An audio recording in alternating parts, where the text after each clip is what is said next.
समाधान।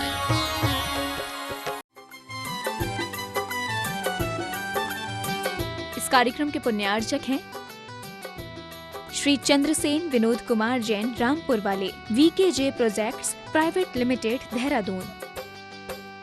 स्वर्गीय श्री कैलाश चंद जी सेठी व स्वर्गीय श्रीमती कमला देवी सेठी, कुचील, मदनगंज, किशनगढ़ वालों की पुण्य स्मृति में सेठी परिवार व मुंबई निवासी सुपुत्र राजेंद्र सेठी, पुत्र वधू वर्षा सेठी, पौत्र शिखर सेठी, पौत्री कनुप्रिया सेठी।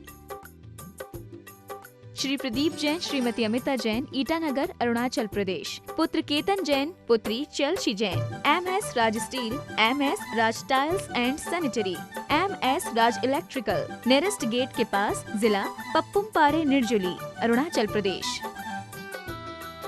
श्री जतिन शाह, श्रीमती डॉक्टर कल्पना जे शाह, पुत्री मुग्धा अभिजीत शाह, डॉक्टर केतकी, तुषार शाह, पौत्र पौत्री आदि, आभा, आयु, आनंद प्रतिष्ठान, Anand polyclinic and Manchakshu eye hospital, Dhulia, Maharashtra.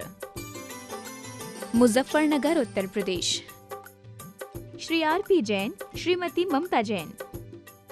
Chintamani Parshvanath भगवान की, संत श्रमणी आचार्य भगवान विद्यासागर जी महाराज की जय जय जय।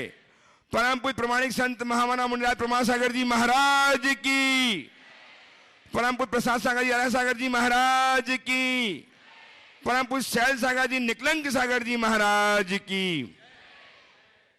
भव्यजनों, आज भोपाल नगर की राजधानी, भोपाल मध्य प्रदेश की राजधानी भोपाल के दानिश कुंज के मंगल परिक्षेत्र में, जहां भगवान शांतिनाथ विराजमान है मूलाय रूप में, ऐसे परिक्षेत्र में विराजित आचार्य भगवान विद्यासागर जी महाराज के परम प्रभावशिष्ट महामना मुनिराज प्रमासागर जी, प्रसाद सागर जी, अरह सागर जी, शैल सागर जी, निकलंक सागर जी के सानिध्य में हम अपने आराध्य गुरुदेव प्रमासागर जी श्रीमुख से अपनी शंकाओं के समाधान प्राप्त करने के लिए उद्यत हैं।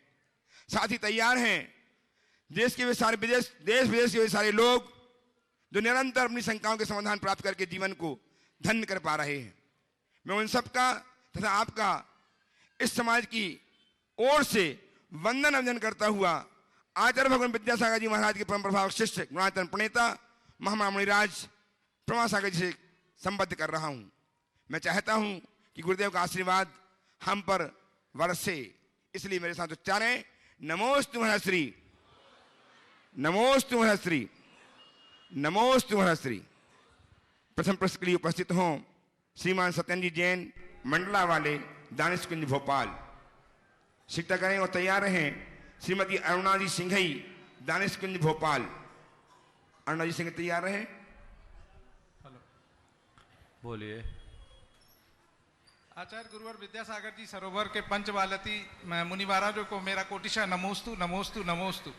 महाराज जी, मेरी जो शंका है या मैं मार्गदर्शन चाह रहा हूँ कि प्रारंभ यह देखा जाता है कि चाहे वो जैन तीर्थ हों या शहरों के मंदिर हों या कोई भी इस तरह की कमेटी हो, जहाँ पर जब भी नए चुनाव संपन्न होते हैं तो उसमें जो गठित कमेटी है और पुरानी कमेटी है, उनके बीच में वैचारिक और सैद्धांतिक मतभेद प्राय देखने में आता है, जिसके कारण से नवयुवकों में एक असमंजस की स्थिति बनती है कि हम किसकी बात माने, किसकी बात ना माने। तो कृपया इस तरह की जो शंकाएं हैं उसमें मार्गदर्शन प्रदान करें। इसका एक ही समाधान है, समाज में चुनाव ही ना हो। जहाँ चुनाव होता है जीतता कोई है, समाज हारती है। इसलिए मैं अक्सर कहता हूँ चुनाव की जगह मनोनयन की प्रक्रिया होनी चाहिए और एक ऐसी व्यवस्था बननी चाहिए, यदि चुनाव भी हो तो वर्तमान और निवर्तमान में तालमेल हो।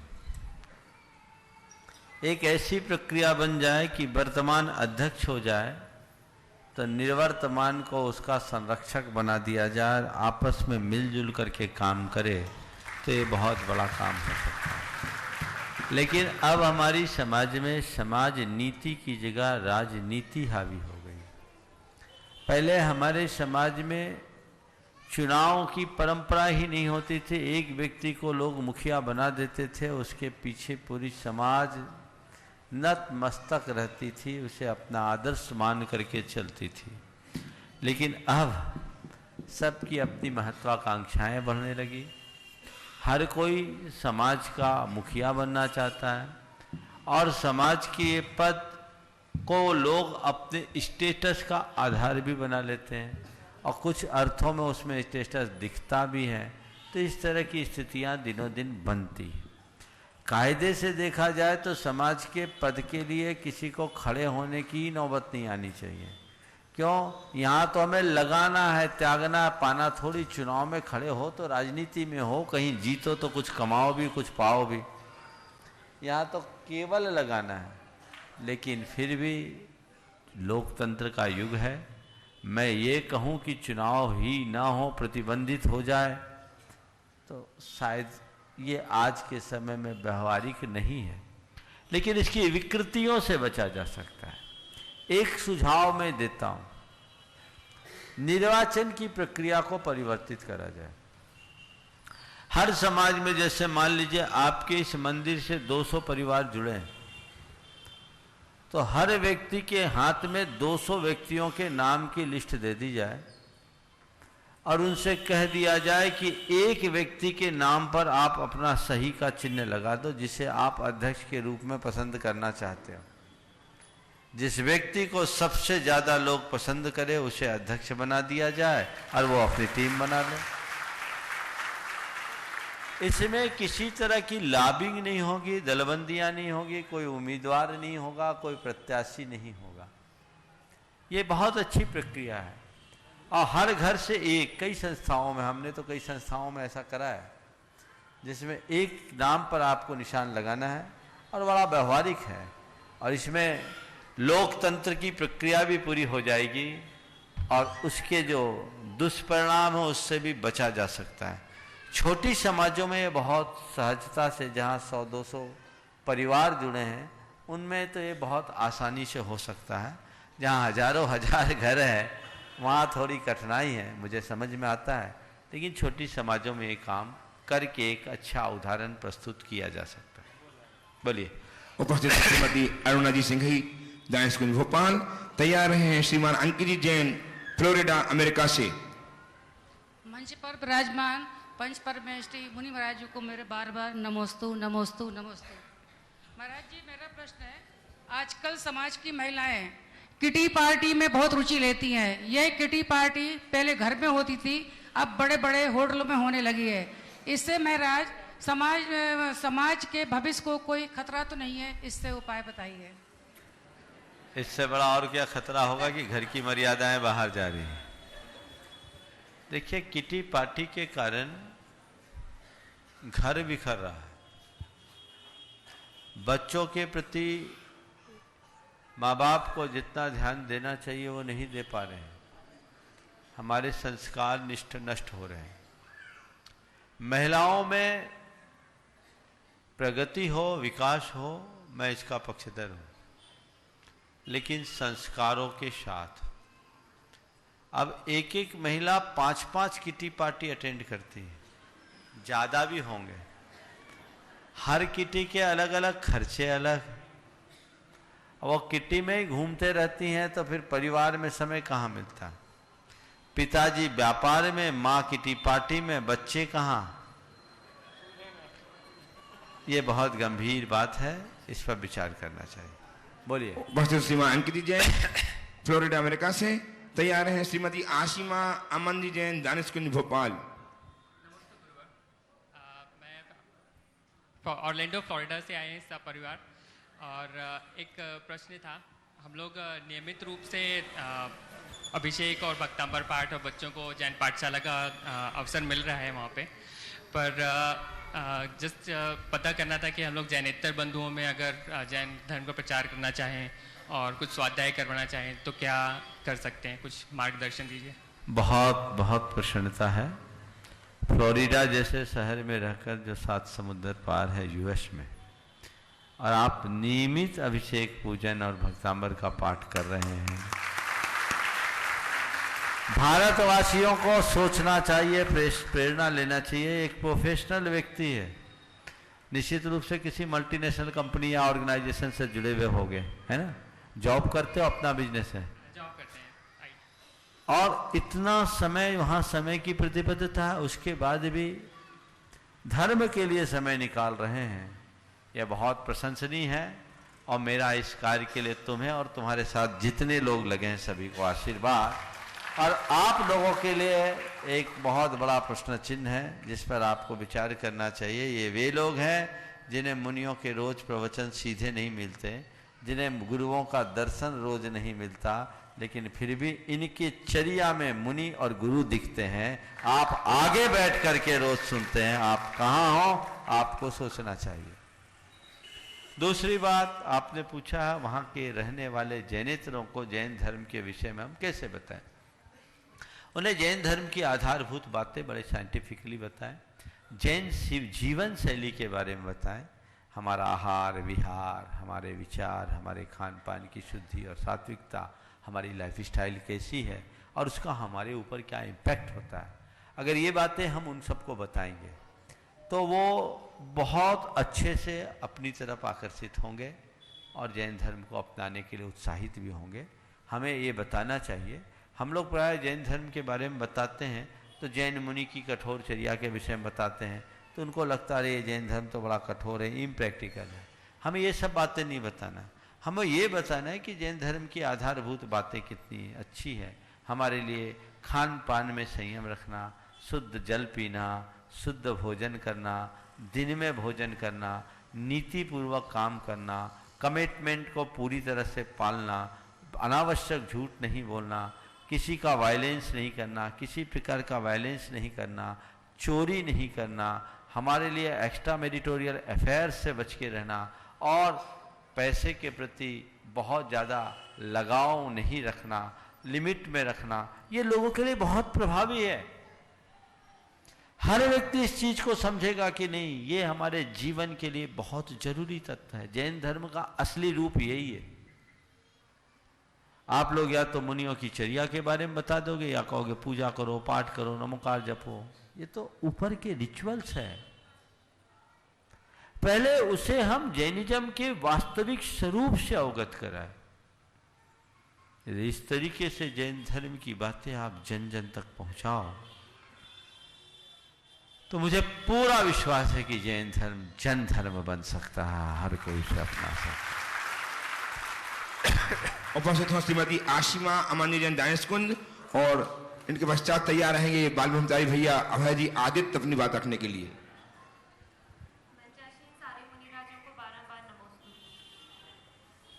महाराज श्री, मेरी शंका छठाला से है। पंडित दौलत राम जी ने छठाला की 5वें अध्याय में एक लाइन लिखी है, सुदारा होए न सीरी, सब स्वार्थ के हैं भीरी। तो महाराज श्री इससे क्या तात्पर्य है? पंडित जी ने जब ये लिखा था तो क्या पहले के युग के लोगों को लिए लिखा था या आज का जो स्वार्थपूर्ण जो वातावरण चल रहा है उसको लेके लिखा था? ये आज की बीमारी नहीं है, बीमारी बहुत पुरानी है और जीवन की ये सच्चाई है। सुदारा होए न सीरी, सब स्वार्थ के हैं भीरी। सब अपने अपने लिए रोते हैं, दूसरों के लिए नहीं रोते, पता है? सब अपने लिए रोते हैं, दूसरे के लिए नहीं रोते। एक की पत्नी मर गई, वो बहुत फूट फूट के रो रहा था। धर्म पत्नी मर गई, वो बहुत फूट फूट के रो रहा था। अड़ोस पड़ोस के लोग पहुंचे, बोले भैया क्या बात हो गई, साल भर पहले तेरी दादी मरी तो इतना नहीं रोया, 6 महीने पहले तेरी माँ मरी तू बिल्कुल नहीं रोया, आज तेरी पत्नी मरी तू इतना रो रहा है, तेरी पत्नी से तेरा इतना लगाव था क्या? बोले लगाव वगाव छोड़ो, जब मेरी दादी मरी मोहल्ले भर की दादियां आ गई। बोले दादी चली गई तो क्या हो गए, मैं तो हूं। मेरी माँ मरी सब आ गई, बोले वो चले गए तो क्या हुआ, मैं तो हूं। पत्नी मरी अभी तक एक नहीं आई। समझ गए ना, ये जीवन का यथार्थ। तैयार है श्रीमती चंद्रा जी श्रीकांत जैन हबीबगंज भोपाल और भैया जी अपनी बात रखेंगे दुधारी के संबंध। श्रोमणी गुरु आचार्य श्री विद्यासागर जी महाराज की, पंच ऋषिराज महामुनि महाराजों की जय जय। आज मकर संक्रांति के पावन अवसर पर सकल दिगंबर जैन समाज भोपाल की हमारे विधान महोत्सव कमेटी के पदाधिकारी श्रीमान प्रमोद जी हिमांशु और पंकज जी सुपारी के नेतृत्व में आज प्रतिनिधि मंडल गया था और परम पूज्य परम पूज्य मुनि श्री पंच ऋषिराज मुनि महाराजों के लिए और सकल दिगंबर जैन समाज के लिए परम पूज्य आचार्य परमेष्ठी गुरुवर विद्यासागर जी महाराज का भरपूर आशीर्वाद प्राप्त हुआ। और जब हम लोगों ने विधान की चर्चा की बहुत ही प्रसन्न हुए और एक भावना रखी थी कि हे गुरुवर पंच ऋषिराज मुनि महाराजों के सानिध्य में जो आयोजन हो रहा है, इस आयोजन की बचत राशि हबीबगंज दिगंबर जैन मंदिर या जो आपका आदेश जो संकेत होगा वहां समर्पित होगी। गुरुवर ने पूरी समाज के लिए भरपूर आशीर्वाद दिया है और पंच ऋषिराज मुनि महाराजों के लिए दोनों हाथ उठा के आशीर्वाद दिया है। बंधुओं मैं कहना चाहूंगा परम पूज्य इन संतों के सानिध्य में भोपाल नगर में प्रथम बार 84 मंडी सिद्ध चक्र महामंडल विधान संस्कृत का महामंडल विधान 18 जनवरी से 26 जनवरी तक गुरुवर के आशीर्वाद और इन संतों के सानिध्य में प्रारंभ होने वाला है। बंधु प्रथम दिन जब हमने मंडल की घोषणा की थी, विधान की घोषणा की थी, उसी समय लगभग हमारे पास 94 नाम आ चुके थे। लेकिन जिसका पुण्य होता है, जिसका भाग होता है, उसको ही संतों के सानिध्य में सिद्ध चक्र महामंडल विधान कराने का सौभाग्य प्राप्त होता है। बहुत से श्रावक परिवार ऐसे हैं, हमारे पास 84 मंडल पूरे हो चुके थे, लेकिन 14 परिवार ऐसे हैं जिनके घर में कोई प्रॉब्लम आ गई, इस कारण से उन्होंने अपने मंडल कैंसिल कर दिए हैं। उनके मंडल कैंसिल हुए हैं तो आपका सौभाग्य जागा है।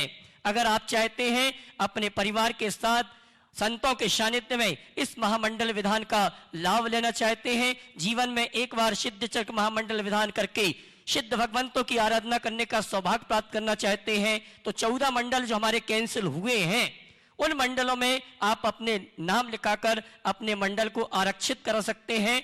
और राशि रखी गई है मात्र 1,51,000 रुपए की। और बंधु अब भोपाल वालों के अलावा पारस चैनल के माध्यम से, जिनवाणी चैनल के माध्यम से और प्रमाणिक ऐप के माध्यम से जो इस सूचना को सुन रहे हैं, अब ये पूरे भारतवर्ष के लिए 14 मंडल आरक्षित कर सकते हैं। अगर आप चाहते हैं कि हम बाहर रहते हैं और मुनिवर के सानिध्य में, इन संतों के सानिध्य में हम सिद्ध चक्र महामंडल विधान कराना चाहते हैं, तो आप पारस चैनल में और जिनवाणी चैनल में जो नंबर चल रहे हैं उन नंबरों में संपर्क करके आप अपने मंडल को आरक्षित करा सकते हैं। भोपाल वालों के लिए तो अपने घर में रुकने की व्यवस्था है, लेकिन 14 मंडल अगर हमारे बाहर के आरक्षित होते हैं तो उनके आवास, भोजन, इंद्रदाणी की जो वस्त्र आभूषण संपूर्ण व्यवस्था कमेटी की ओर से की जाएगी। बंधु कुछ तकनीकी कारणों के कारण आज 15 तारीख से हमारे इंद्रदाणी मंडल पुण्यार्जकों को किट वितरण, इंद्रदाणी के वस्त्र आभूषण वितरण का कार्यक्रम प्रारंभ होना था, लेकिन कुछ कारणों से आज वितरण का कार्यक्रम स्थगित कर दिया गया है। और कल प्रातःकाल 11 बजे से जहां जहां के स्थान हमने निश्चित किए हैं वहां आप अपनी रसीद दिखाकर किट प्राप्त कर सकते हैं, इंद्रदाणी के वस्त्र आभूषण प्राप्त कर सकते हैं। साथ ही सामान्य इंद्रदाणी के लिए राशि निश्चित की गई है मात्र 7100 रुपए की। सिंगल इंद्र और सिंगल इंद्राणी के लिए राशि निश्चित है 5100 रुपए की। हमारे कुछ स्थान सीमित हैं, अगर आप चाहते हैं पूरे परिवार के साथ इस अनुष्ठान में सम्मिलित नहीं हो सकते हैं तो इंद्राणी के रूप में, सिंगल इंद्र के रूप में या सिंगल इंद्राणी के रूप में, और ये भी आप नहीं कर सकते हैं तो इस अनुष्ठान में जो भी संयोजना चल रही है उन संयोजनाओं में भी सहयोग देकर आप शांति से पुण्य का संचय कर सकते हैं। पुनः पुनः सकल जैन समाज भोपाल के लिए गुरुवर का भरपूर आशीर्वाद मिला है। उत्साह उमंग के साथ हमारा यह आयोजन प्रारंभ होगा। और मैं कहना चाहूंगा कि इंदौर में 26 जनवरी से कार्यक्रम प्रारंभ हो रहा है, लेकिन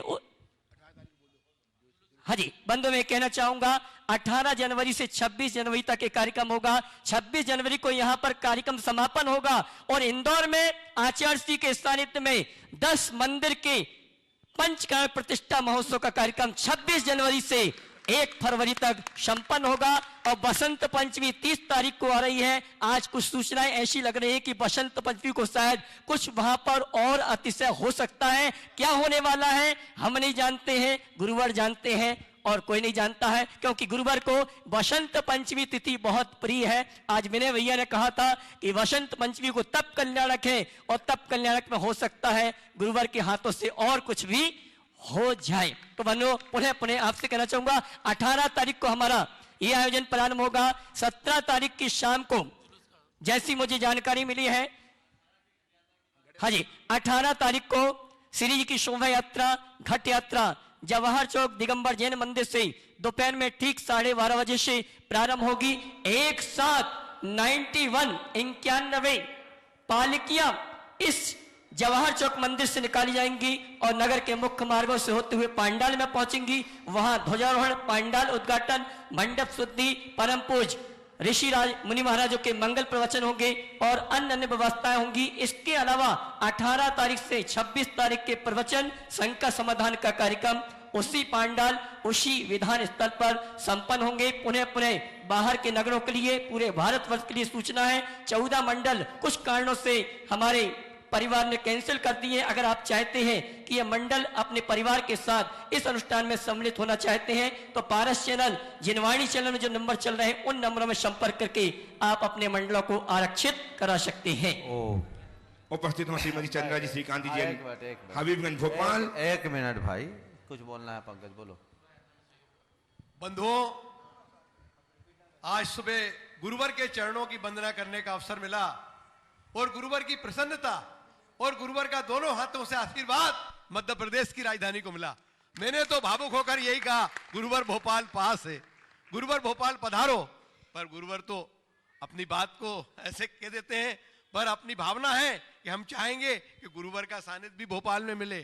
पर हमको कुछ इस परीक्षा की घड़ी में, इस आयोजन के माध्यम से जो प्रस्तुति करना है वो ऐसी करना है कि गुरुवर प्रसन्न होकर हमको ये आशीर्वाद दें कि हम आपका भोपाल में स्वागत, मतलब न्योता स्वीकार करते हैं।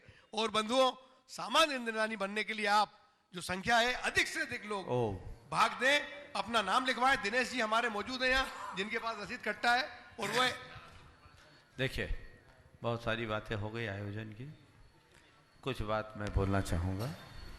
अब ज़्यादा समय नहीं है, आज 15 तारीख हो गई, 16 और 17 2 दिन बीच में है।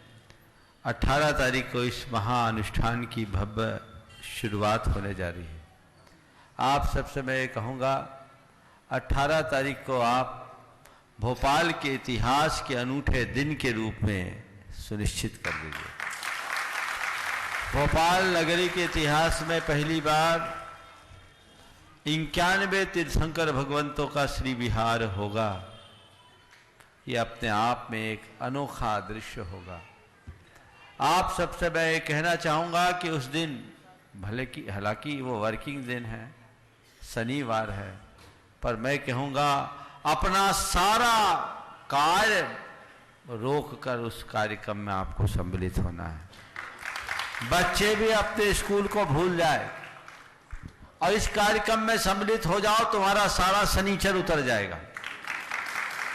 सिद्ध चक्र विधान में बच्चे बच्चे का उत्साह होना चाहिए। जितने लोग इस कार्यक्रम को देख और सुन रहे हैं और आसपास के लोग भी अगर आए तो ये जिन शासन की प्रभावना की अनूठी घड़ी होगी। उसमें घट यात्रा भी है, पालकी भी है, रथ यात्रा भी है और देव शास्त्र गुरु तीनों हैं। और अभी तक के निर्धारित कार्यक्रम के अनुसार एकमात्र शोभा यात्रा है। समापन के दिन कोई शोभा यात्रा नहीं है, क्योंकि 26 तारीख को विधान में ही 3 बज जाएंगे। इसलिए ये एक अच्छा अवसर है।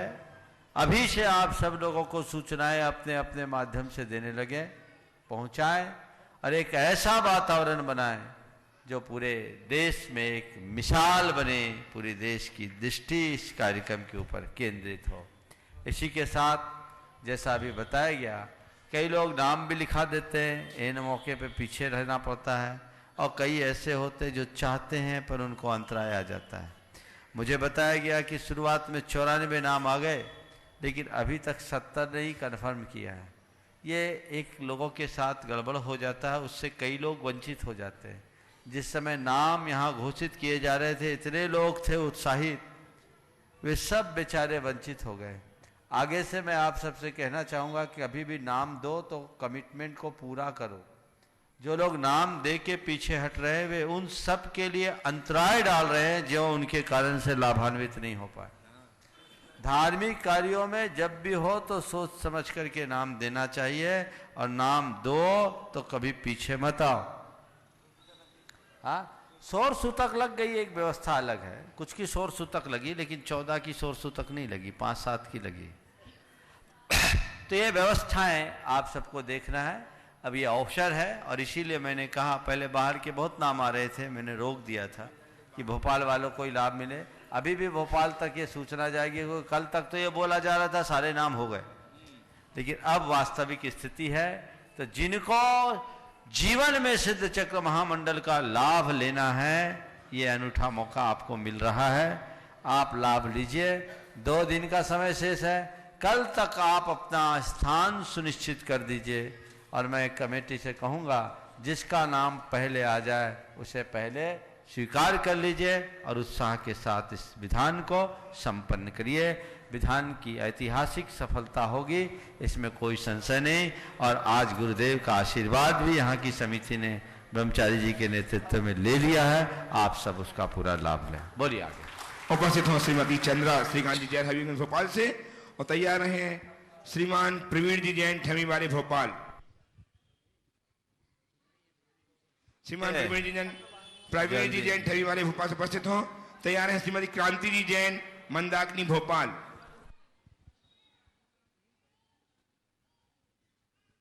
जल्दी बोलिए। तो भाई ओम बोलो भैया। ओम। उपस्थित हो श्रीमती क्रांति, आप बताइए। क्रांति जी बोलिए आप मंदाकिनी से। मंच में विराजमान पंचपेरेष्टि साधु भवन को नमोस्तु नमोस्तु नमोस्तु। मैं प्रवीण जैन ठेमी नरसिंहपुर आपकी चरणों में बार बार नमोस्तु करता हूं। मेरा प्रश्न महाराज जी, मात्र शंका के आधार पर किसी के प्रति बुराई रखना एवं उसके परिणाम स्वरूप उत्पन्न कलेश या रिश्तों में खटास को कैसे दूर करें, प्रभु समझाइए। शंका के आधार पर क्लेश होता और आपने पूछा है उसे कैसे दूर करें। देखिए, शंका उत्पन्न क्यों होती है? गलतफहमी के कारण, मिसकम्युनिकेशन के कारण। इस मिसकम्युनिकेशन को प्रॉपर कम्युनिकेशन से ख़त्म कीजिए। और जब आप सामने वालों से संवाद स्थापित करेंगे तो आपके मन की शंका और भ्रम निकलेगा। नहीं तो शंका एक बहुत बड़ा गुण है जो हमारे अंदर की शांति को खोखला करता है, हमारे जीवन और संबंधों को ख़त्म करता है। इसलिए अपनी शंकाओं को ख़त्म करना चाहिए और इससे बचना चाहिए। जिनके मन में शंका होती है वो कभी सुखी नहीं होते। मैं एक ऐसे व्यक्ति को जानता हूं जिसकी धर्म पत्नी को उस पर बड़ी शंका है और बड़ी मुश्किल है जीने में। उसकी बेटियां, उसे ये शंका है कि बाप बेटी में ही कुछ गड़बड़ है, और व्यक्ति बड़ा धर्मात्मा है, लेकिन वो ऐसी शंका है जिसका कोई उपाय ही नहीं। वो तो व्यक्ति धर्मात्मा है, नहीं तो अभी तक दोनों का रास्ता अलग हो गया होता। तो हमें इस तरह की आधारहीन शंकाओं से बचना चाहिए। उपस्थित श्रीमती क्रांति जैन मंदाकिनी, और तैयार है श्री निर्मल कुमार जैन कोलार रोड मंदाकिनी। साधु परमेष्टि के चरणों में बारंबार नमोस्तु नमोस्तु नमोस्तु। महाराज श्री, बाहर की आंखों से देखने पर भीतर की आंखों पर असर पड़ता है क्या? किसी धर्मात्मा की बहिरंग परिणति निर्मल दिखती है तो अंदर की श्रद्धा की आंख भी मुस्कुरा जाती है क्या? और बाहर की आंख ही अच्छा नहीं देख पा रही है तो अंदर क्या श्रद्धा बचेगी क्या? कृपया मार्गदर्शन करें। देखिए, बाहर की आंखों का भीतर की आंखों में संबंध, देखिए एक तो निमित्त नैमित्तिक संबंध है। बाहर का निमित्त भीतर को प्रभावित करता है, पूरी तरह करता है। इसीलिए हमारे यहाँ कहा गया, इंद्रिय जय करना है तो अंतर्मुखता बढ़ाओ, विषयों से विमुखता रखो। उन निमित्तों से, सब प्रकार की भौतिक और मानसिक निमित्तों से अपने आप को दूर रखो जिससे इंद्रियों में विकार उत्पन्न होते हैं। अगर कोई कहे कि हमारे भीतर पवित्रता है, बाहर कुछ भी हो, तो वो सामान्य अवस्था में संभव नहीं। इसलिए बाहर का असर भीतर पड़ता है, यानी हम बाहर जैसा देखते हैं भीतर वैसा डोलता है। लेकिन दूसरे तरफ से हम देखें तो कई बार अंतर भी दिखता है। व्यक्ति के बाहर मुस्कुराहट होती है, अंतरंग में कुटिलता। ये एक कृत्रिम मुस्कुराहट है। सहज रूप से देखें तो दोनों में शाम होता है। तो इसे हमें दोनों तरह से समझना चाहिए कि बाहर जैसा हो वैसा भीतर होता भी है, नहीं भी होता है। लेकिन निमित्तों की दृष्टि से देखें तो बाहर के निमित्तों का भीतर बड़ा गहरा प्रभाव होता है। नमोस्तु महाराज, नमोस्तु महाराज जी, नमोस्तु। उपस्थित हो श्रीमान निर्मली जैन कोरा रोड मंदाकिनी, तैयार है श्रीमान अतुल जी साहेबपुरा भोपाल, आनंद मुनि भक्त। महाराज जी नमोस्तु, नमोस्तु, नमोस्तु। महाराज जी, मेरा प्रश्न ये है कि करोड़ों में एक मुनिराज होते हैं तो किस पुण्य कर्म के कारण होते हैं, और ये पहले से पूर्व निर्धारित होता है क्या? करोड़ों में एक मुनिराज होते हैं, किस पुण्य कर्म के कारण होता है? देखो, पुण्य तो होता ही है। अभी झंझट में मत पड़ो कि महाराज कौन से पुण्य कर्म के कारण है। ये देखो कि मुझे मेरे कैसे पुण्य कर्म का उदय कि मुनिराज की शरण में आने का मौका मिला और इसका फायदा। आइए एडीजीएफ यशस्वी श्रीमान अतुल जी साहेबपुरा भोपाल, और तैयार हैं श्रीमान मुकेश जी जैन दानिश कुंज भोपाल। नमोस्तु गुरुवर, पंच परमेष्ठियों को नमोस्तु और मेरा सत नमन। गुरुवर, मैं दो छोटे छोटे प्रश्न पूछना चाहता हूँ। हमारे जैन दर्शन और फिलॉसफी में ध्यान, तप और तपस्या का बड़ा महत्व है। जैन धर्म के समकालीन बुद्ध के समय में एक विपस्सना उन्होंने मार्ग प्रशस्त किया था। तो विपस्सना की एक फिलॉसफी थी कि कर्मों की निर्जरा समता से हो सकती है, और उस विपस्सना का एक मुख्य बिंदु ये है कि हम किसी भी चीज़ को, किसी भी क्षण को, the time will come and it will pass away, हम किसी भी चीज़ पर कोई रिएक्शन नहीं करें, न राग करें, न द्वेष करें, न सुख में सुखी हों, न दुख में दुखी हों, और इस भावना से हम कर्मों की निर्जरा करें तो हमें मुक्ति का साधन बन सकेगा। गुरुवर, मैं जानना चाहता हूँ कि एक गृहस्थ के रूप में कर्मों की निर्जरा हम लोग कैसे करें? क्या देव दर्शन से, क्या सामायिक से, अथवा तत्व चर्चा से, अथवा बहुत तप और त्याग से, या जीवन की विलासिता को पूर्ण करके किस तरह हम कर्मों की अपनी निर्जरा करें? दूसरा इसी से एक संबंधित और मेरे ध्यान में जहन में एक बात आती है गुरुवर, हमारे और बहुत से ऐसे मूवमेंट, ऐसे क्षण होते हैं जिसमें कि ये बताया जाता है कि कर्मों की भावों की विशुद्धि और पुण्यों की विशुद्धि यदि उच्चतम समाधि मरण का भी, समाधि मरण तो नहीं कहे, समाधि में भी, ध्यानस्थ में भी यही बात आती है कि अंतिम क्षण में मुक्ति अथवा देव या अच्छे विशुद्धि भावों की विशुद्धि बहुत हो जाए तो हम उच्चत्व को प्राप्त कर सकते हैं। तो क्या जीवन भर हम यदि कर्मों धर्ममय ना हो, पाप करते रहे इसी भावना से, तो हम क्या अंत में क्या कर सकें? बहुत अच्छा सवाल आपने उठाया। सबसे पहला, बौद्धों के यहाँ प्रवर्तित विपश्यना को निर्जरा का साधन बताया और उसमें क्षमता को मूलतः निर्जरा का हेतु बताया। आपने पूछा है जैन धर्म के संदर्भ में इसे कैसे देखा जाए। जो उन्होंने कही जैन धर्म में, उससे और आगे तक की बात की गई। जैन धर्म में ये कहा गया है कि तुम जो कुछ भी करो क्षमता के बिना सब धूल है। क्षमता हमारा मूल साध्य है, पर वो क्षमता क्या है? राग देश से रहित सहज शांत परिणाम। उस परिणाम को प्राप्त करने के लिए ध्यान की साधना हमारे यहाँ है, लेकिन उस निर्विकल्प दशा में हर कोई नहीं पहुंच सकता। तो निचली भूमिका के लोगों के लिए कुछ रिचुअल्स दिए गए। एक है शुद्धि, एक है विशुद्धि। विशुद्धि बहुत सहजता से आ सकती है, शुद्धि के लिए हमें विशेष प्रयत्न करना होता है। विशुद्धि का मतलब है अहोभाव। कोई निमित्त पाकर हृदय की जब प्रसन्नता बढ़ती है, अंदर का भाव विशुद्ध होता है, तो विशुद्धि बढ़ती है। वो हमारे पूजा पाठ, सामायिक, स्वाध्याय, तत्व चर्चा, सत्संग, ये सब विशुद्धि के निमित्त हैं। इस विशुद्धि के बदौलत हमें पुण्य का बंध भी होता है, अंतरंग में पवित्रता आती है और हमारा पाप हमारा पाप घटता भी है। लेकिन शुद्धि तब होती है जब हम अपने अंदर की कलुषता को समाप्त करते हैं, और ये साधना की उच्च अवस्था है जो ध्यान के बल पर होती है। उसमें परम निर्जरा है, ध्यान को परम तप कहा। और हमारे यहाँ ध्यान के विषय में कहा गया है, माँ चिट्ठा माँ जंपा माँ चिट्ठा किम विजीन हो थिरो अप्पा अपम मिरो इनमें हवे परम ध्यानम। कोई चेष्टा मत करो, कोई जल्प मत करो और कोई चिंतन मत करो, आत्मा को आत्मा में स्थिर रखो। आने जाने वाले पल को केवल जानो और देखो, सब पल बीतने वाला है। वो सबको बीतने वाला कहते हैं, और जैनिज्म कहता है घटनाएं बीत रही है, पर्यायें बीत रही है, पर तुम दृष्टा हो, तुम स्थायी हो, तटस्थ बने रहो। जब सब बीत जाएंगे तुम स्थिर बने रहोगे और तुम्हारा जीवन धन्य हो जाएगा।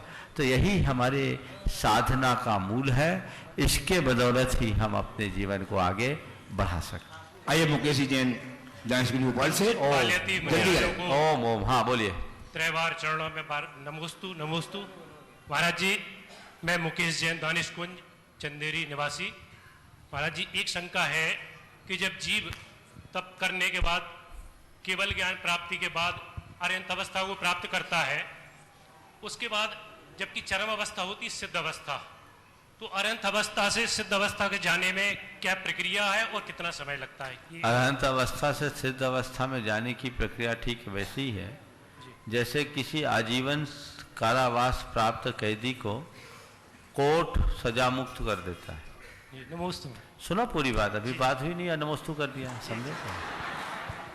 आजीवन कारावास प्राप्त कैदी को कोर्ट ने सजा मुक्त कर दिया, लेकिन अभी फॉर्मेलिटीज पूरी नहीं हुई है। वो है कहाँ? जेल में। अब फॉर्मेलिटीज पूरी हो रही है, जब पूरी फॉर्मेलिटीज होगी तब वो गेट से बाहर आएगा। पर वो अभी कैदी है कि सजा मुक्त? अब वो कैदी नहीं है, वो सजा मुक्त है, पर है कहाँ? जेल में। केवल ज्ञान अरहंत अवस्था संसार के कारावास से मुक्ति की घोषणा है, और सिद्ध अवस्था उस कारावास से बाहर निकल जाने की घड़ी है। इसे ऐसे समझना चाहिए। उपस्थित हो पंडित प्रवर श्रीमान सिद्धार्थी जैन सतना, सुपुत्र पंडित जगनमोहन शास्त्री कटनी, और तैयार रहेंगे पंडित प्रवर श्री सुदर्शन लाल जी जैन, राष्ट्रपति प्रकाश सम्मानित, भोपाल। मंच पर विराजमान पंच साधु परमेष्टियों को मेरा बारंबार नमोस्तु नमोस्तु नमोस्तु। हे गुरुवर, अभी विगत 3 वर्षों से आचार्य श्री के आशीर्वाद से बच्चों के संस्कार, गर्भस्थ शिशु संस्कार करने का एक बीड़ा उठाया है, और उसी संदर्भ में 12 स्थानों पर बहनों को, दीदियों को सिखाए दिए हैं, जो वहां पर नियमित रूप से कर रहे हैं। पूज्य महाराज जी के सानिध्य में यहाँ पर एक कार्यक्रम हुआ था जिसमें 75 महिलाओं के संस्कार हुए थे। उसमें से इतने अप्रत्याशित रिजल्ट आ रहे हैं कि जिसको डॉक्टर कह देता है कि नहीं, इसका बच्चा अब गड़बड़ है पेट में और अब इसको डीएनसी कराने के अलावा कुछ विकल्प नहीं, इनको गिराना पड़ेगा, उनको संस्कार वाले बच्चों को जब दोबारा अगले महीने टेस्ट कराने जाते हैं तो वो नॉर्मल डिलीवरी के साथ में बालक उत्पन्न हो रहा है अच्छे से। ये बहुत से केस आए हैं, इसमें वो केस भी आ रहे हैं जिनके बाल बच्चे अभी तक नहीं हुए हैं। मैं आपका ध्यान इसी ओर आकर्षित करवाना चाहता हूं कि उसमें भी हमने संस्कार दिए हैं, आगम के अनुसार दिए हैं, और उसमें हम गहराई तक पहुंचे हैं। तो 10 में से 8 लोगों के सामने हमारे पास जो रिजल्ट आए हैं वो ये है कि उनको जो बाल बच्चे नहीं हो रहे हैं वो उनकी अपनी कमी, घर के सामंजस्य और आपस में सद्भाव की कमी के कारण यह ऐसा परिणाम दूषित हो रहा है। हम आपके माध्यम से चाहेंगे कि उन सबको इस प्रकार की शिक्षा मिले कि इस प्रकार के वातावरण को न करें। देखिए, सबसे पहले तो मैं आपको आशीर्वाद दे रहा हूँ इस भाव से कि आज आपको एक नए रूप में मैंने देखा है। एक विद्वान होने के साथ साथ संस्कारों की सुरक्षा की जो पहल आपने गुरुदेव के आशीर्वाद से की है वो बहुत प्रशंसनीय है। प्रशंसनीय ही नहीं, अनुकरणीय भी है। जहाँ तक गर्भ संस्कार की बात है, हमारे शास्त्रों में गर्भान्वय, कर्त्रान्वय और दीक्षान्वय के भेद से 3 प्रकार के संस्कार हैं। और इन संस्कारों से आज की पीढ़ी अनभिज्ञ है, अनजान है। हमें इन संस्कारों को पुनः प्रवर्तित करना चाहिए। वैज्ञानिकों ने भी इस बात को साबित कर दिया है कि यदि विधिवत गर्भ संस्कार किया जाए तो आप पराक्रमी, प्रबुद्ध, समर्थ और संस्कारी संतान की मां बनने का सौभाग्य प्राप्त कर सकते हैं। उससे आने वाले संतान का शारीरिक, भावनात्मक और बौद्धिक तीनों प्रकार का विकास हो सकता है। इस पर काफ़ी रिसर्च हुए हैं। जैन परंपरा से भी गर्भ संस्कार की विधि आज प्रवर्तित है। वैदिक परंपरा में भी गर्भ संस्कार की विधि को बहुत प्रोत्साहित किया जा रहा है। और मुझे ये कह करके बड़ी प्रसन्नता हो रही है कि बड़े बड़े चिकित्सक इसे प्रवर्तित कर रहे हैं। मुंबई के कई बड़े चिकित्सक हैं, डॉक्टर गीतांजलि शाह जैसी, जो खुद एक गायनोकोलॉजिस्ट डॉक्टर होने के बाद भी इस बात को आगे बढ़ा रही है और इसके बहुत अच्छे परिणाम दिख रहे हैं। इसलिए मेरा आप सबसे सुझाव है कि आप इन संस्कारों की तरफ ध्यान दें और गर्भ संस्कार को विधिवत करें। कुछ लोग चाहते तो है संस्कार लेना, लेकिन उसके लिए समय निकालना नहीं चाहते हैं और संयम धारणा नहीं चाहते। आपको समय निकालना होगा। हमें तो फोन पर ही संस्कार दे दो, उन सबका उतना इफेक्ट नहीं पड़ता। आप एक अच्छी संतान को जन्म देना चाहते हो तो आपको उसके लिए समय तो देना ही चाहिए, त्याग करना पड़ेगा, तब कहीं आप वैसा लाभ ले सकते हैं। इसलिए जो बात यहाँ पर उठाई गई उसका पूरा लाभ सबको लेना चाहिए। अभी महाराज जी ने मुझे संकेत दिया है कि चौक मंदिर में महाराज जी के चातुर्मास में 2 बार गर्भ संस्कार का आयोजन हो चुका। 27 जनवरी को फिर से ये आयोजित है, लोग लाभ ले सकते हैं, इनका लाभ लें। हर माह के चौथे रविवार को होता है। इसमें कुछ ब्रह्मचारिणी बहनों का नाम महाराज जी ने दिया है, उन सब के मार्गदर्शन में होता, आप लाभ लें। और भी देश में अनेक लोग ये कार्य कर रहे हैं। हमें तो चाहिए कि हम लोगों को प्रशिक्षित करें ताकि देश के कोने कोने में, हर क्षेत्र में गर्भ संस्कार संपन्न कराने वाले लोग हों और दूरी बाधक न हो, लोग निकट में ही इसका लाभ उठा सके, ये प्रयास होना चाहिए। उपस्थित हूँ पंडित प्रवर श्री सदस्य जैन और तैयार हैं गुणाधन के सर्वोच्च संरक्षक श्रीमान जीवन प्रकाश सिंह मड़वैया साहब, भोपाल। गुरुदेव के चरणों में शहादत। मैं गुणायतन से संबंधित कुछ प्रश्न है और एक मैं अपनी एक योजना प्रोजेक्ट के बारे में जिसकी चर्चा मैंने मुनि श्री से पहले भी की हुई है। तो मैं कल ये आपका जैन धर्म और दर्शन ग्रंथ पढ़ रहा था, तो उसमें किस गुणस्थान से ऊपर उठते हैं और किस गुणस्थान से कहाँ नीचे जाते हैं, उस क्रम में मैं एक चीज़ देख रहा था। मुझे समझ में नहीं आया, हो सकता प्रिंटिंग मिस्टेक वहाँ पर हो, कि तीसरे गुणस्थान से पतन होगा उसका तो सीधा पहले गुणस्थान में कैसे जाएगा, क्योंकि बीच में दूसरा गुणस्थान पड़ता है और पतन का अवस्थान है, तो वो क्यों नहीं आता है, इसके बारे में है।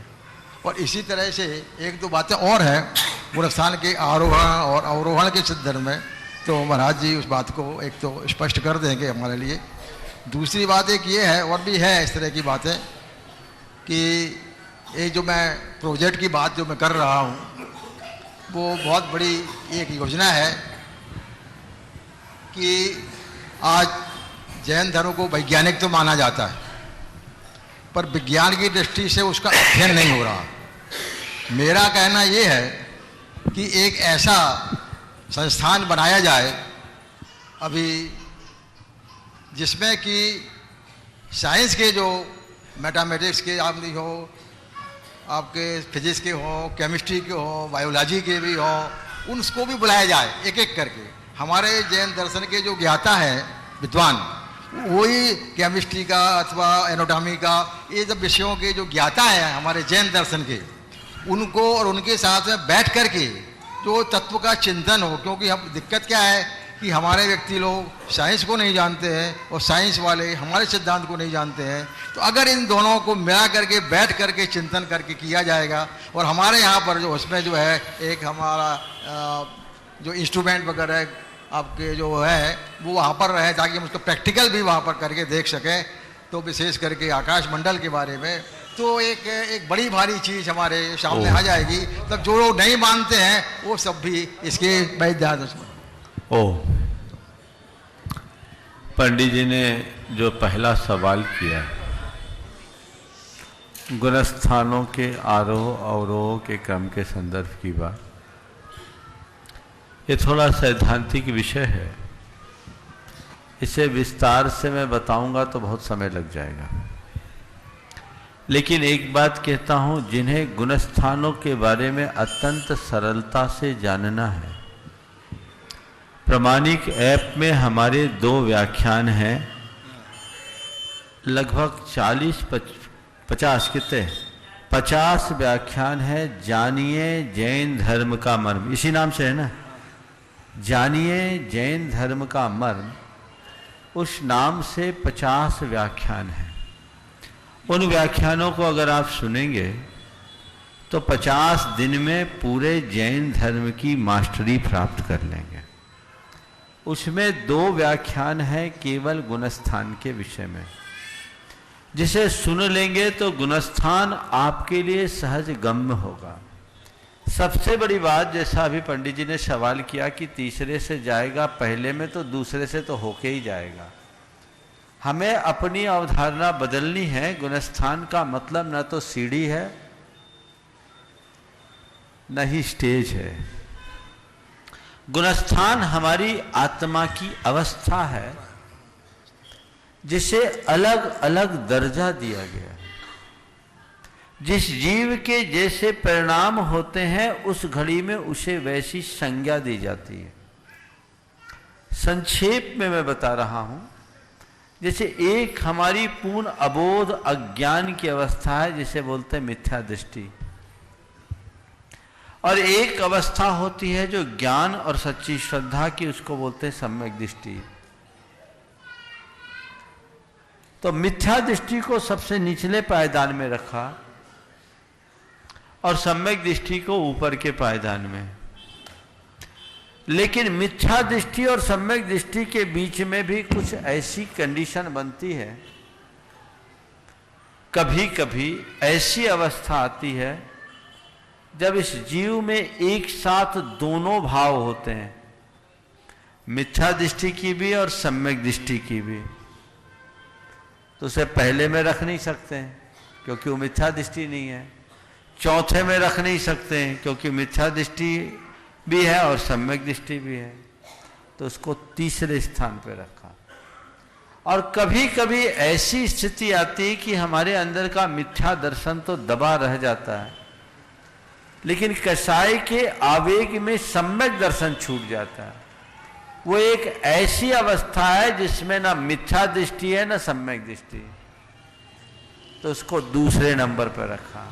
जो विशुद्धतया मिथ्या दृष्टि हो उसको पहले पे, जिसके अंदर दोनों प्रकार की स्थितियां हैं उनको दूसरे पर, जिस दोनों प्रकार की स्थिति नहीं है उसे दूसरे पर, और जिसे दोनों है उसे तीसरे पर, जिसे एक है उसे चौथे पर, और ऊपर की जो बात है वो उसके चारित्रिक विकास से।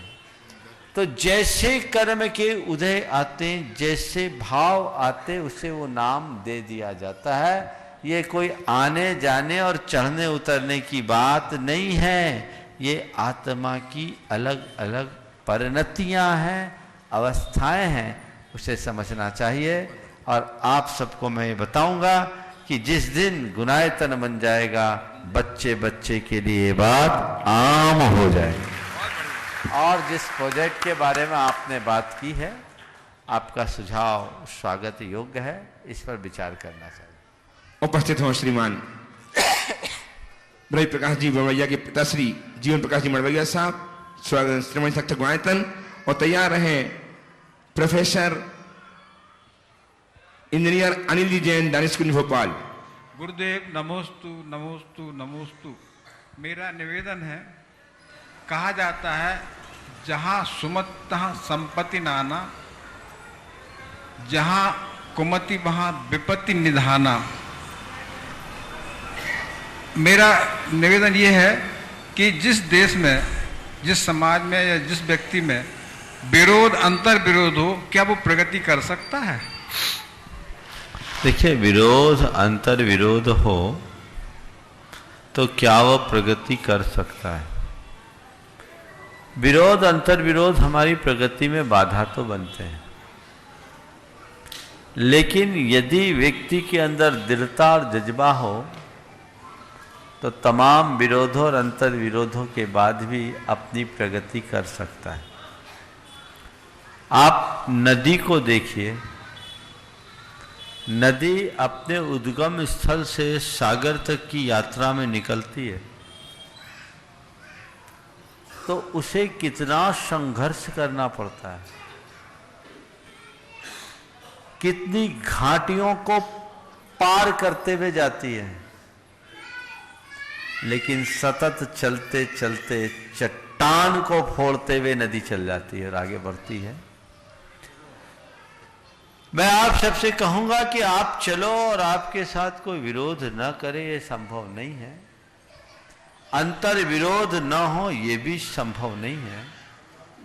एक अच्छे सामाजिक व्यक्ति की यही पहचान है कि तमाम विरोध और अंतर विरोधों के होने के बाद भी अप्रभावित रहे और समाज को रचनात्मक दिशा देकर के आगे चले, उसी में उपस्थित हो इंजीनियर श्रीमान अनिल जैन, दानिश कुंज भोपाल।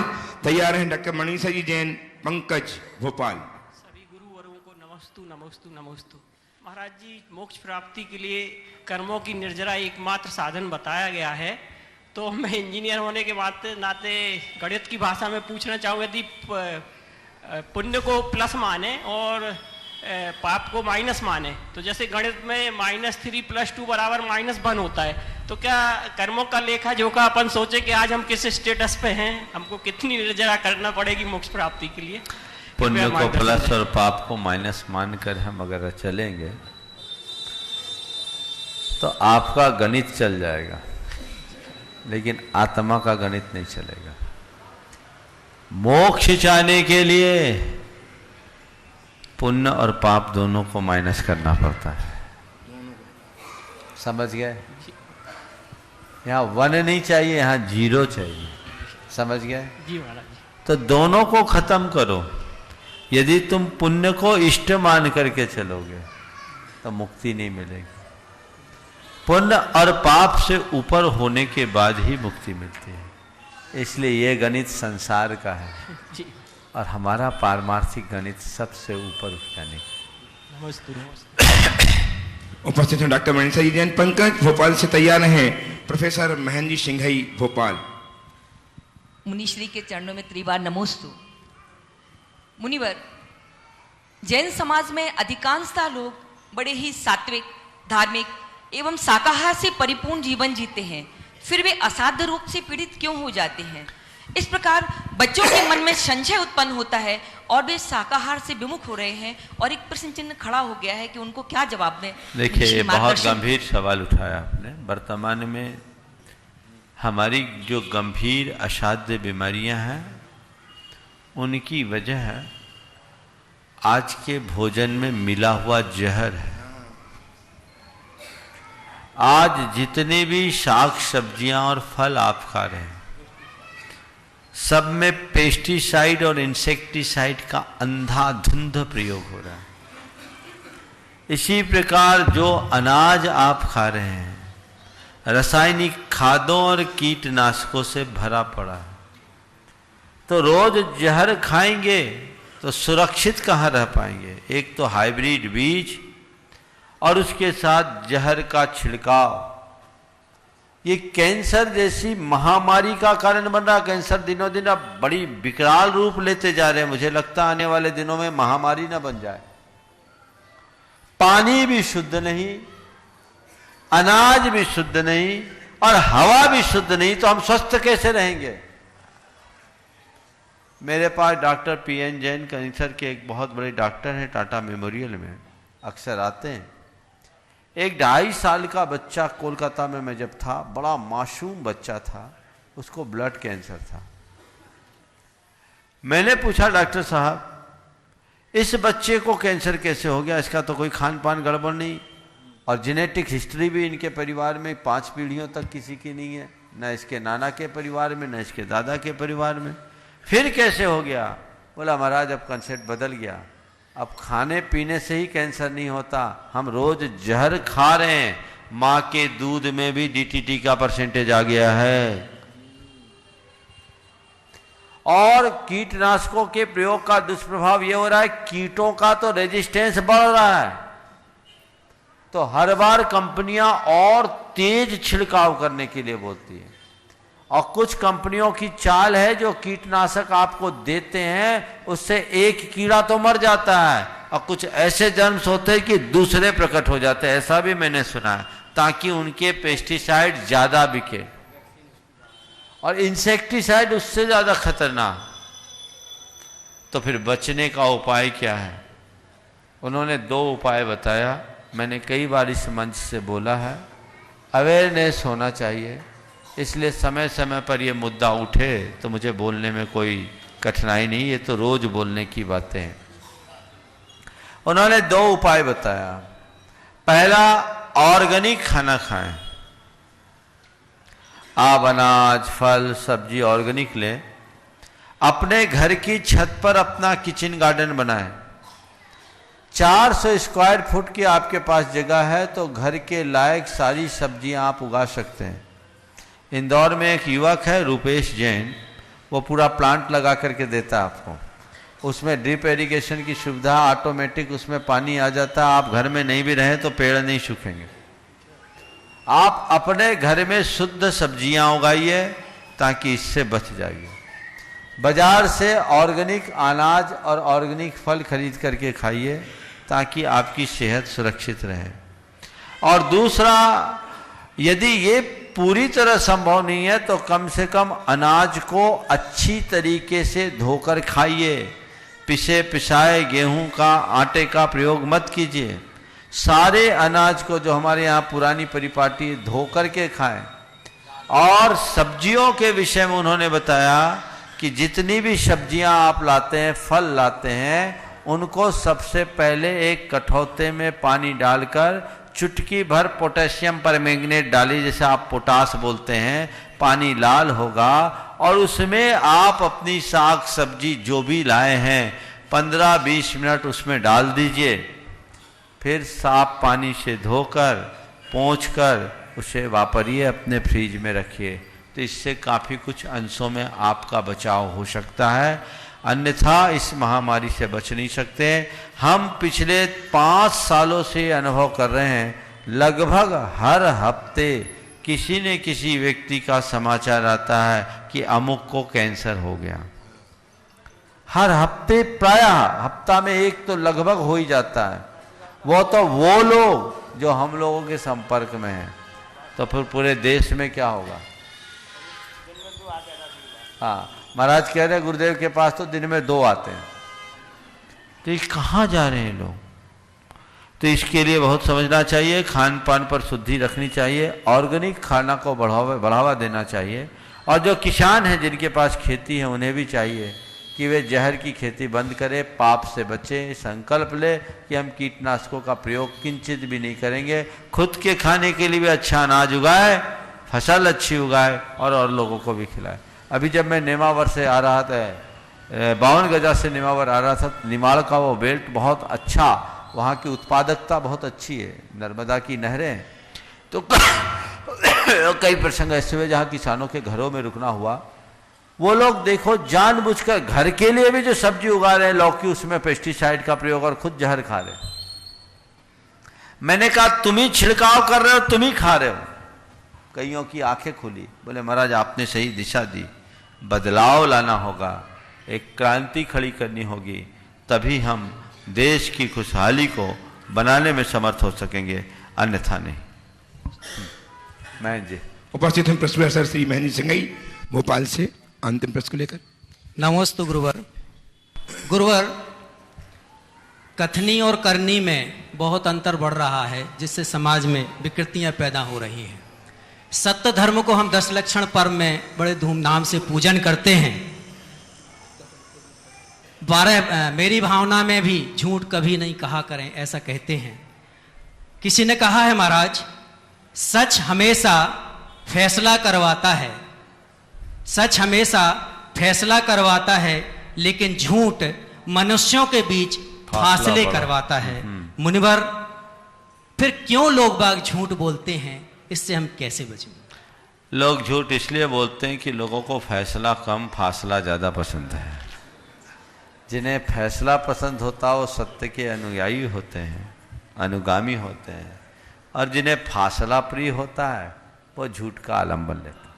नमस्ते। इस प्रकार आज के इस सत्य को परम पूज्य गुरुदेव के चरणों में नमन अर्पित करते हुए मैं यहीं पर विराम दे रहा हूँ।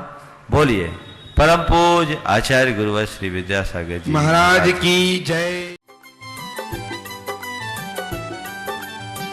इस कार्यक्रम के पुण्यार्चक थे श्री चंद्रसेन विनोद कुमार जैन, रामपुर वाले, VKJ projects private limited, Dehradun.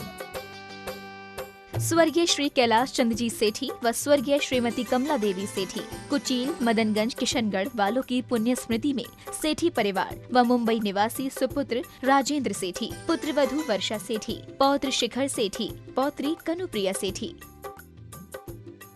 Shri Pradeep Jain, Shrimati Amita Jain, Itanagar, Arunachal Pradesh. पुत्र केतन जैन, पुत्री Chelsea Jain, MS Raj steel, MS Raj tiles and sanitary, MS Raj electrical, nearest gate के पास, जिला पप्पुमपारे, निर्जुली, अरुणाचल प्रदेश। श्री जतिन शाह, श्रीमती डॉक्टर कल्पना जे शाह, पुत्री मुग्धा अभिजीत शाह, डॉक्टर केतकी, तुषार शाह, पौत्र पौत्री आदि, आभा, आयु, आनंद प्रतिष्ठान, Anand polyclinic and Manchakshu eye hospital, Dhulia, Maharashtra. Muzaffarnagar, Uttar Pradesh. Shri RP Jain, Shrimati Mamta Jain.